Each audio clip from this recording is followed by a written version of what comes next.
Hey, it's Faith Talk Live. I'm Rick Probst. And I'm Dan Ratcliffe. Hey, we're pretty pumped about talking to these guys. They're brothers, and we'll find out about sibling rivalry here in just a second. It's Pastor Dave and Jon Furgison. They've got a new book out. It's called Bless. That's an acrostic, and we'll find out what it all means in seconds. Hey, guys.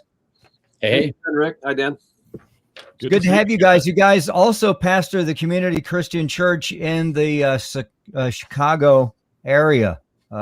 Love that area. It's been a while since I've been there, but we were talking to Dave before we went live, and we were talking about COVID and just you guys streaming from the get-go.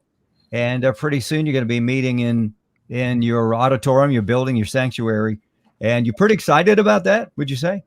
Yeah, we'll be opening up February 28th at all of our locations across Chicago and the city and suburbs. I'd say we're excited, but I think, to be honest, I'm equally as excited about the things that we've accomplished over the last 10 months, because I think together with what we're going to be able to do both in the physical space and now the digital space creates tremendous opportunities. Awesome. Well, before we get in, John? Yeah, I think what Dave said's pretty much spot on. I think like a lot of folks, a lot of changes had to be made in order to adjust to the new reality that we've been in for a year now. And we've been super encouraged by how our leaders and folks have adapted. But yeah, we're looking forward to being back in person. Are you tired of doing Zoom calls, StreamYard calls with your staff, or are you meeting one-on-one? We talk with pastors, some of them still doing the Zoom.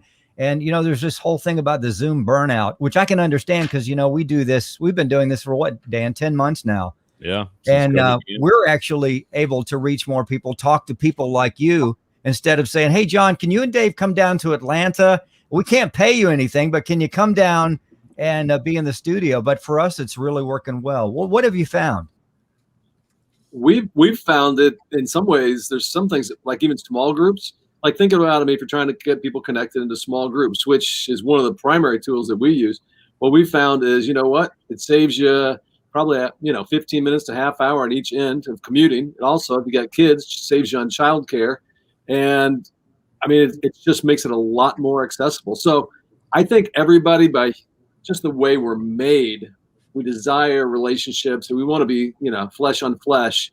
But I think there are some huge upsides to this. And we're excited about those. Awesome. Yeah, God has definitely taught all of us how to adapt in the last 10 months, however long it's been since it began, and churches especially, because we haven't been able to do the church the way we have gotten so used to doing it. And I think God uses that sometimes to kind of shake things up and say, you can do things differently, right? Yeah, I mean, we have been encouraged by just the number of people that have chosen to go ahead and connect via small groups in particular. We run a lot of alpha courses at Community, and we've seen an increase in the number of people that are actually connecting to us through our alpha course. And I know Dave's had conversations with Nikki Gumbel, who founded the alpha course, and Nikki was not a believer in Zoom alpha courses prior to COVID, but like a lot of us, we've become believers, and we've seen people connect, go deeper relationally than we never thought they would, and actually come to know Christ and make a commitment to Jesus and be baptized through an alpha course. So yeah, we've been happy to see that kind of thing happen. Yeah, that's awesome. We're going to talk with, we're going to talk right now with Dave and Jon about the new book. It's been out since the beginning of January. It's called Bless. It's an acrostic, begin, listen, eat, serve in story. And like every other Christian, of course, number 3, I love to eat. Yeah. But glad you included that one in there.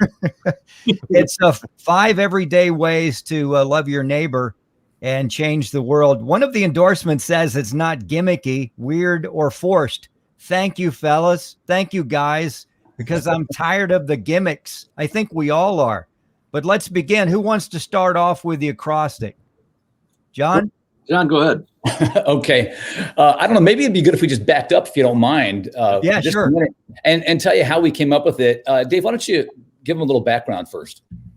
I think when you said, weird and awkward and that kind of stuff, I think Jon and I both, and you'll be able to, I think a lot of your listeners will be able to relate to this. If you've experienced God's love, it's something you kind of want to share because it's such a powerful thing.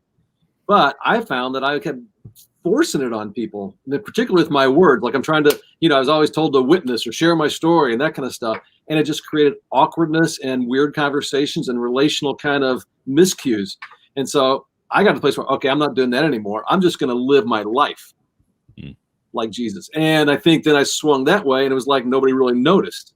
Yeah. I'm a good guy, but well, that's when we kind of began to look really at the Gospels and the life of Jesus. And it wasn't something he added to his life. It was kind of the way he lived his life. And then we took these practices that he did and we put them in a really memorable way. And maybe John can then now explain those 5 practices that I think you can integrate right into your everyday life to make a big difference. Yeah, absolutely. And honestly, these practices come from the whole idea of Genesis chapter 12, where God said to Abraham, I will bless you and I will make you a great nation. I will bless others through you. And I think, sadly enough, in some way that Christians have kind of been known for, okay, well, I'm blessed. Look at me. How fortunate am I? Sorry, the rest of you. That's not the way it's supposed to be. We're blessed to be a blessing. Yeah. And so like you said, it starts with the B, and that's begin with prayer. And, Jesus started his earthly ministry by going to a mountainside and praying. And we believe that if you want to discover the mission that God has for you, the best place to start is to simply pray. If you know the people that maybe God is already sending you to, or he wants you to bless, if it's your neighbor, maybe it's somebody that lives across the hall, if you live in the city, whatever that may be, just pray for them. And I always say, you use the golden rule for prayer. If you don't know how to pray for them, just pray for them the way you'd want somebody to pray for you. So yeah, begins with prayer. Dave, I don't even want to see L. Sure. L is listen. And again, I think that was a mistake I made early on. I was doing all the talking and I wasn't listening. And one of the best ways you can love people is just by listening to them. If we looked at Jesus, we actually discovered there were, I think, around 180 some different questions that he got asked, but he only answered a few of them. Instead, what he did, he would ask questions. Like even with the blind man, he said, do you want to be healed? Mm-hmm. He let him respond, and he listened to his story and then said, okay, then I'll heal you. So I think long before we ever started and kind of like, hey, here's my story, let me tell you how it works, we got to listen to folks. Yeah. Then you got to begin with prayer, you got listen. And then the third one is the one you mentioned earlier. It's all of our favorites, of course, and that's to eat. Yes. But if you look at it, the life of Jesus, he loved to eat. I mean, over and over again, we find Jesus eating with tax collectors, eating with sinners. I mean, he was known as the friend of sinners. And one of the ways he built those friendships was sharing meals. I mean, you think about Zacchaeus. I mean, the very last thing he left us was to share a meal together, right? The Lord's Supper, communion. And so there's something about sharing a meal that seems to move just about any relationship from acquaintance to friendship faster than almost anything you can do. And Dave mentioned this earlier, but one of the things I love about the eat is, I mean, most of us eat how many meals in a week? Too many, usually for me at least. Thank you, Dan. Most of us are at about 3 a day, okay? Yeah. So 21 a week. Guess what? You don't have to add anything to your existing schedule. Just ask someone to join you for a meal and you can bless that person. And who knows, that could be the step that they need to get to know you, that could open the door for them to come to know Jesus. So it begin with prayer, listen, eat, and then it's served. Dave, you want to talk about that? That's so good, John. That's so good. The last 2 S's are serve them. Because if you do this and think about, you guys can think about this, Dan and Rick, think about the people in your neighborhood. If you're actually praying for them and, you're running each other, you're actually listening to them. You're not trying to, kind of tell them what's what. And then you actually are, you're eating with them. You're going to become friends. So in some ways, it's like a remedial course on how to be a friend. Mm-hmm. And if you do those things, they'll tell you what's going on in their life and how you can serve them. And then once you actually serve them, that sets you up at some point then to share your story. And your story about how God changed your life will have a lot of impact because now you're friends and it has credibility and they want to hear it. They may even ask you for it. So we found this to be, over the last 8 years, we've used it personally, used in our church, a powerful, powerful way to really mobilize people in the flow of their everyday life where you live, work, and play, and not just an add-on in a program, something that's kind of awkward. That's so good. All right, so we got blessed. Let's finish up the E and the D. What else we got? That's all we got. It's just it's not blessed. I was thinking it was blessed. That's okay. The next book, Dan. The next book is there's part 2. Yeah, has the blessed, on the end. and then we became blessed. Okay. Yeah, John, my bad. Dave Furgison and Jon Furgison, their book together is Blessed. What's next for you guys? I know with the church, but as far as writing, you're going to give this a little time, I guess, to get out there and get into folks' hands and in their hearts, and then some action for them. Do you have Blessed too? What do you have coming up? One of the things we're trying to do is really create resources, because we would love to see people, everyday folks, people who are listening, use those. So if they go to the Bless, the website, maybe you can give it to them. I mean, we're planning to make available there are like discussion guides, video training. I mean, it is as easy as we made it sound, but if these things will help, that's kind of next for us. How do we actually help everybody be able to do this, at least like one a day, and then just kind of ask yourself, hey, who did I bless? Who did I bless? That's so good.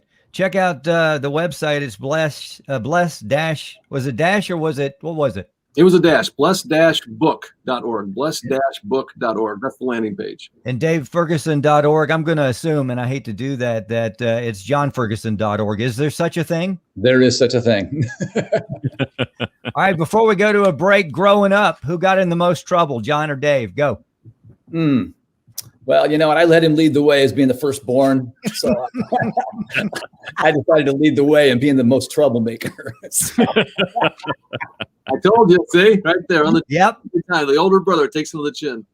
But neither one of you were the favorite, though, right? Because mom loved you both equally. Oh, we have a sister. The sister was the favorite. Oh, of course. Yeah, of course. Yeah. She's the youngest, and that's the way it always works.